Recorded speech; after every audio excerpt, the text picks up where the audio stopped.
hear a lot about ki abroad study is best for like PhD and research things.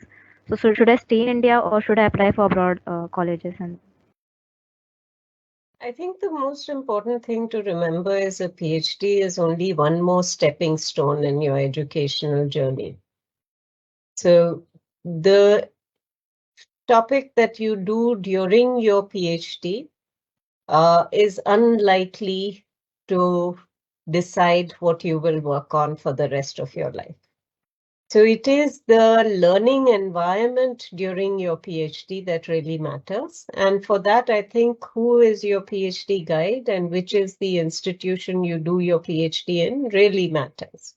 So, for example, I have lots of people. I come from a medicine background, but I now interact with the Indian biology community. And all of the leaders that we have in Indian biology today seem to have trained in Bangalore. So there are this networking that you have. In every grouping, you'll find somebody who trained in Bangalore who will tell you about who else was there during that time and what they learned there. So whether it is India or abroad, I think look for a good mentor and look for an institution that will help you to grow.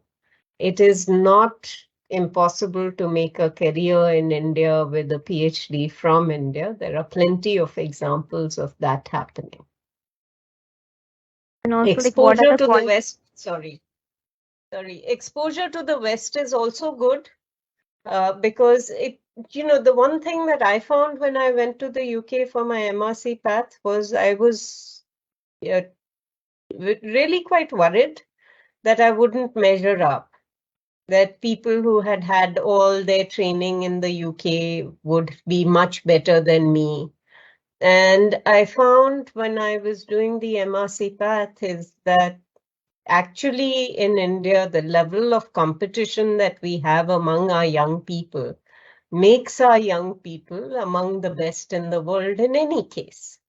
We've come through a very difficult educational journey. So we are good. Why do you think we have so many success stories around the world? It's because from an early stage, we have learned that doing well is really important.